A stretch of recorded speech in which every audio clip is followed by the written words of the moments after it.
The top story right now, Prime Minister Modi is holding a meeting with top central government officials to discuss the coronavirus pandemic and the national vaccination drive. India's race against time to vaccinate its citizens, even as we have gone from 1 lakh to 2 lakh cases in just 11 days. This is the Prime Minister's second meeting in 2 days. On Friday, he met with senior officials of several ministries. He was briefed on the government's efforts to meet the rising demand for medical oxygen to treat critically ill COVID-19 patients. Remember, this morning, India reported over 2 lakh new COVID cases for the third straight day. Let's go across to my colleague Himanshu Shekhar, who is monitoring the outcome of that meeting. Himanshu, this meeting comes amidst opposition criticism over Prime Minister Modi's involvement in the Bengal election campaign as India lurches from one grim COVID milestone to another. That's right, Sarah, and this is the fourth meeting, high-level meeting that the Prime Minister has called. On 8th April, he met the Chief Ministers. On 14th April, he had a long meeting with the governors and lieutenant governors. And then on Friday, as you said, the oxygen availability was reviewed by Prime Minister. And so this is the fourth meeting. The problem is that in the last 10 days, despite these high-level meetings and several directives that Prime Minister has issued, PMO has issued, Health Ministry has issued, despite that, the numbers are rising alarmingly. And all the steps that have been initiated so far have not bore fruits. Just look at the availability of critical medicines like remdesivir, for example, or the availability of oxygen. Prime Minister yesterday did order that every oxygen plant, the production must be increased to the best of its capacity. But despite that, we know that there is critical shortage of critical medicines like remdesivir. Availability of oxygen, of course, is a huge crisis now in India, especially in districts and in backward states. So clearly, Prime Minister knows that despite these efforts, the numbers are rising alarmingly. In last 3 days, India has reported more than 6.5 lakh COVID-19 cases. So clearly, Prime Minister has called senior officials of Health Ministry, PMO, Chemicals and Fertilizers Ministry, Home Ministry and other critical ministries, and he's seeking constant updates. But the problem is that despite best efforts by the government and the several directives in last 10 days, the situation is worsening on the ground. Questions are being raised. Why election campaign, for example, in West Bengal, is being given so much priority by the government leaders, and especially also at the time when the number of people who are dying, the number of people who are falling victim to COVID-19 is rising, and critical questions are being raised about the state of the healthcare infrastructure. Remember, since 11th April, I was looking at the data, every day India is reporting more than 1.5 lakh cases. So India's health infrastructure is under acute stress because of this alarming rise in the COVID cases. And Prime Minister, of course, is under pressure to ensure the availability, the sudden demand for increased supply of oxygen, more supply of remdesivir, other COVID-19 related medicines. The shortages are being reported. Government is under pressure, and this meeting, of course, will have to wait and see what new directives Prime Minister gives to officials to help control the situation in the country. Sarah. All right, Manchu, thanks for that. This comes even as the Maharashtra Chief Minister reportedly tried and was unable to speak to Prime Minister Modi to discuss the lack of oxygen cylinders for critically ill COVID patients in his state. According to the Shiv Sena, Uddhav Thackeray tried reaching Prime Minister Narendra Modi over the shortage of oxygen and remdesivir, a drug for COVID-19 treatment, but was told he was on a visit to pole-bound West Bengal.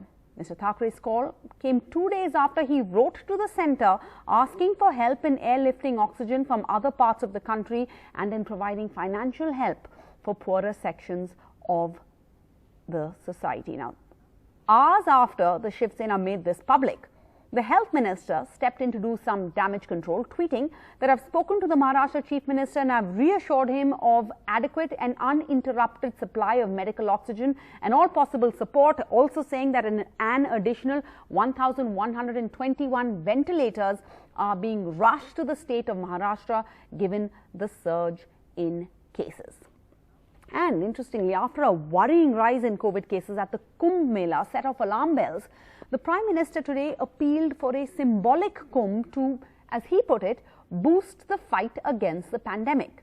Prime Minister Modi tweeted, "2 Shahi Snans are over and I pray that the Kumbh be kept symbolic. This will strengthen the fight against the coronavirus."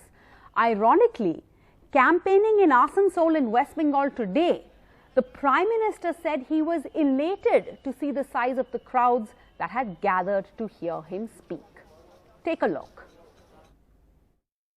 मैं आज आपको एक शिकायत करना चाहता हूं, करूं? आपके खिलाफ है शिकायत, करूं?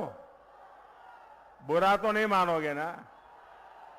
लेकिन मेरी शिकायत जरा देखिए।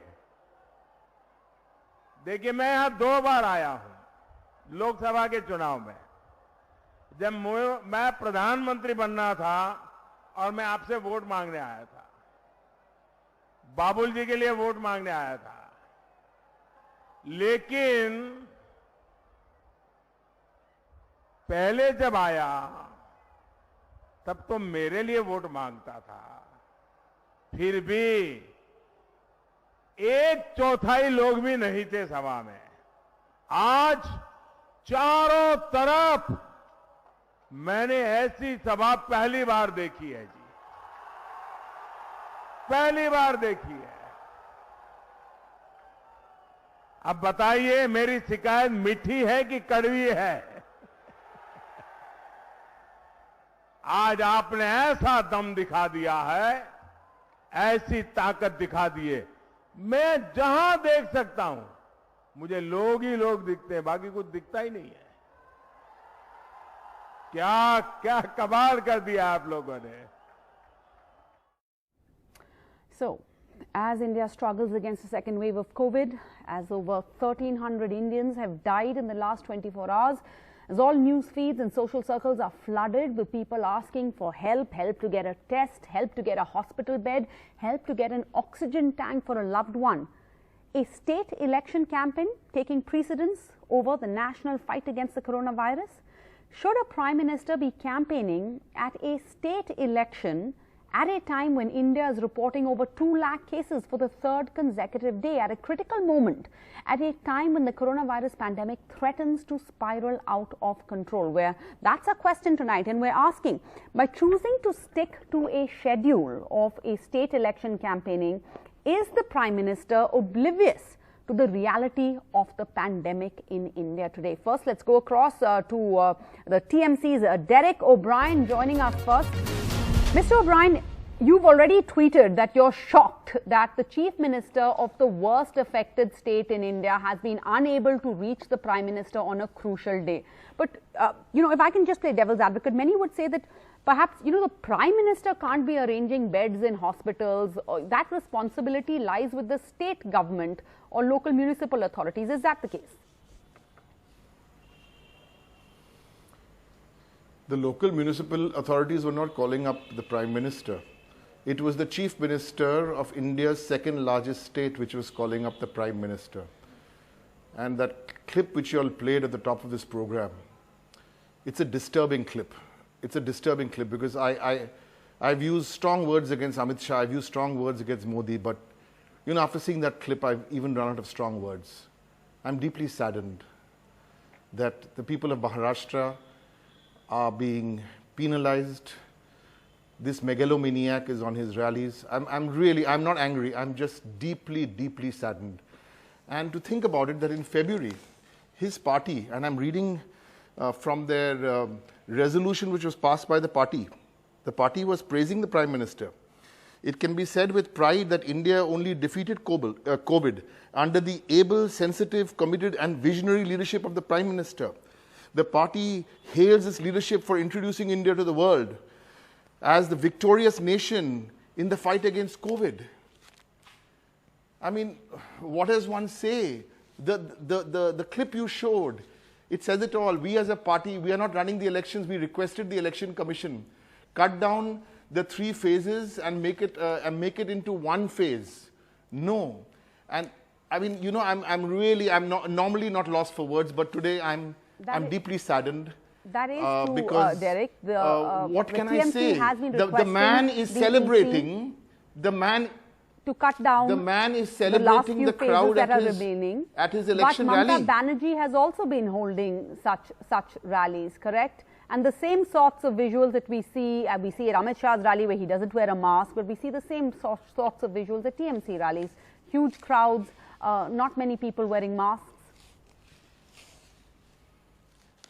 Yeah, Ms. Jacob, you see the umpire makes the rules. Now the rules have been made. Now what do you want us to do? Not do the rallies and sit back and allow this destructive force? And I've just got some terrible news. We've lost another MLA.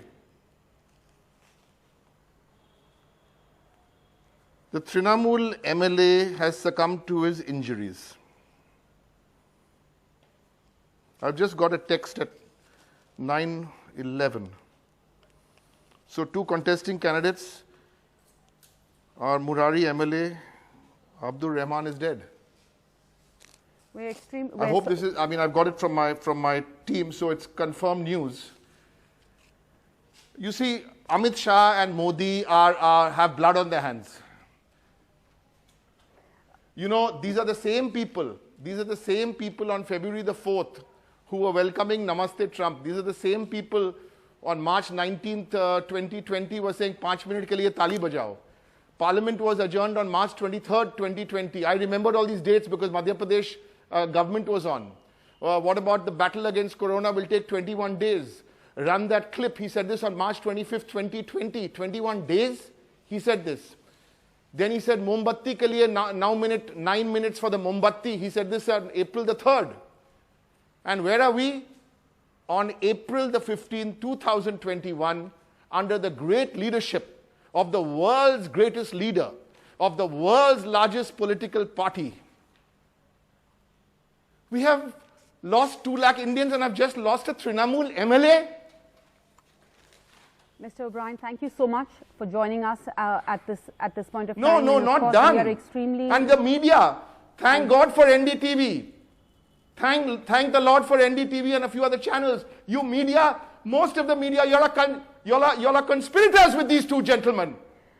Mr. O'Brien, thank you for joining us. I can understand you're grieving right now, and all of us, our condolences to you, the entire Trinamool family, and of course to the family of this MLA who has lost his life to coronavirus tonight. But thank you for joining us, taking time out for us tonight, even as you've just heard this news. Let's go across to Abhishek Manu Singhvi of the Congress joining us. Mr. Singhvi, as Derek O'Brien was pointing out there, that the BJP told the EC there was no need to shorten the election schedule for the last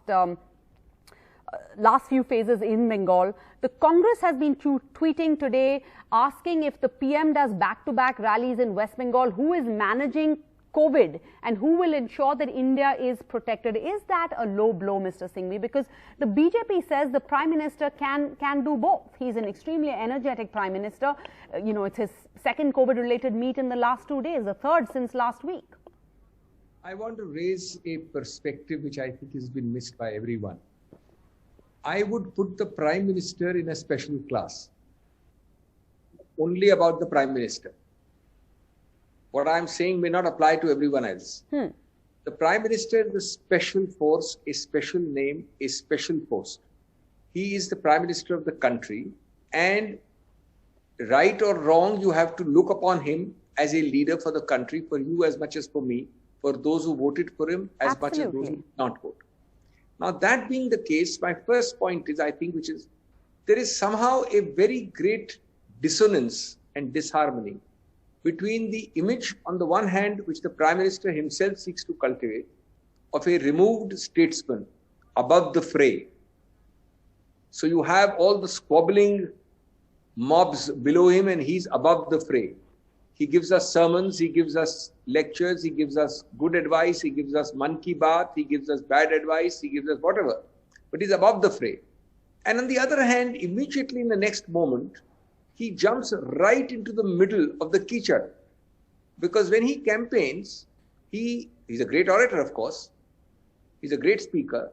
But he can descend to all the sarcastic, acerbic, all the hits at every part of the body, taunts. Now, first point, therefore, is this complete paradox in these 2 optics. Number 2, this paradox is highly enhanced and exacerbated when you are in the middle of, I would call, a national emergency. Just because we had the world's hardest lockdown last year with high COVID, and today we have higher COVID with zero lockdown, that's why we don't feel it. But in this context, when you have the Prime Minister having a COVID meeting in the evening, and in the morning or in the earlier part of the day, having these massive crowds about which he's bragging, I think there is a complete insincerity. There is a complete hypocrisy. There is a complete double-facedness. I'm not talking about the Prime Minister, about the whole optics, about the whole concept. Number three, there is a dilemma which he has here and his party has. He may be their most important mascot. He wants to rise above the fray. He wants to be the statesman with the long beard. But he also has to get his hands dirty. So he has to step into it. COVID be damned. Number four, religion has a special place in this Prime Minister and in this party. More for the sake of sending a message. So he dare not simply ban all religious congregations. I don't care which religion you belong to. Across the board, congregations above X number. Like it or not, today we are in this stage partly because of super spreaders. And what do? We give homilies and sermons everywhere, but none of us have the guts to say that irrespective of caste, creed, religion, irrespective, and I've been saying it for some time, above a certain limit, how can you justify to the world at large? How can you be a statesman? How can you export COVID vaccines to the world and tell them that we are having a super spreader of lakhs of people? That is the dichotomy of India right now. Abhishek Manu Singhvi, thank you so much for joining us and giving us those 4 succinct points. I want to take this across to Vaman Acharya of the BJP and Adil Singh Boparai of the Congress. Vaman Acharya, to you first. As Abhishek Manu Singhvi was pointing out there, look at the optics. Prime Minister Modi sticking with his pre-made schedule, going to West Bengal today. He seems totally oblivious to the reality of the pandemic. Should the PM have cancelled his plans? Should he have stayed back in Delhi, held this review meeting perhaps earlier in the day at 9 o'clock? All the officials who've been working all day are having this review meeting. Should that have been a priority over the election rally in Bengal?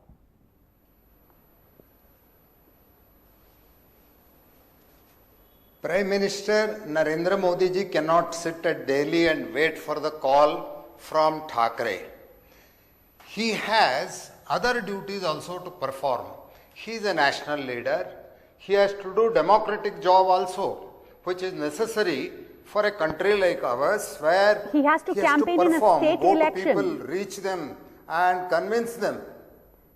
Mr. Acharya, the Prime Minister has to campaign in a state election, a local assembly election at a time when we're losing 1,300 Indian lives in 24 hours? I agree, but there are other ministers who are looking after. Thackeray would have called Gadkari, Javadekar, Goyal, and above all, Sadanand Gowda, who is in charge of oxygen and Remdesivir tablet injections. All these things are well set. Okay. Narendra Modi has already taken that is a point. Chief ministers meeting, that's the point Mr. Acharya is raising. Adil Singh Boparai, will you respond to this point specifically? Mr. Acharya saying that the Prime Minister doesn't have to respond to each and any, is not personally looking into all of these. You have separate ministers handling that. Before I respond to your question, one preliminary point. The Prime Minister of India has sacrificed governance at the cost of electioneering. He's like that captain of the ship who's abandoned the ship in the middle of the ocean in the face of a storm. And he's left our citizens cutting across party lines, cutting across religious denominations, gasping for breath. Now, to respond to your specific question, point number one, under the Epidemics Act and the Disaster Management Act, it is the central government which has consolidated and centralized all power of authority. Now, contrary to what the BJP spokesperson is saying, it is common knowledge that the government of India is a one-man show. Nothing happens without the approval of the Prime Minister. As the leader of the country, it is incumbent on him to be sitting at his desk and coordinating. We're in the middle of an emergency. People are dying. Mr. Vaman, people are dying. Indian citizens are dying. There is an acute shortage of medicines. There is a shortage of oxygen. There is a shortage of vaccines. There is a shortage of antiviral drugs. For heaven's sake, what is more important? Are assembly elections more important, or the lives of Indian citizens more important? What legacy is Mr. Modi leaving? Is megalomania more important, or Indian lives more important?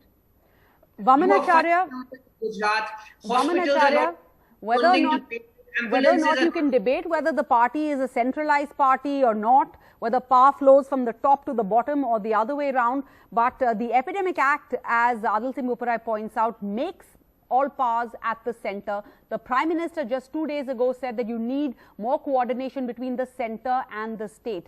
Mr. Acharya, given the critical situation that we are in, the Prime Minister's trip today raises eyebrows, particularly because these poll events, they violate every COVID containment protocol that the government of India, the Prime Minister, that the Health Minister are urging the Aam Aadmi to follow.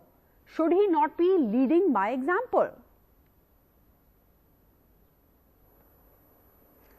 As far as he was at Delhi, he has performed all his duties day in and day out. Even now when he is on tour, he attends all the calls, all the meetings, and after 1 or 2 hours public Maharashtra meeting is Chief over, Minister's he call. is focusing on the job that is required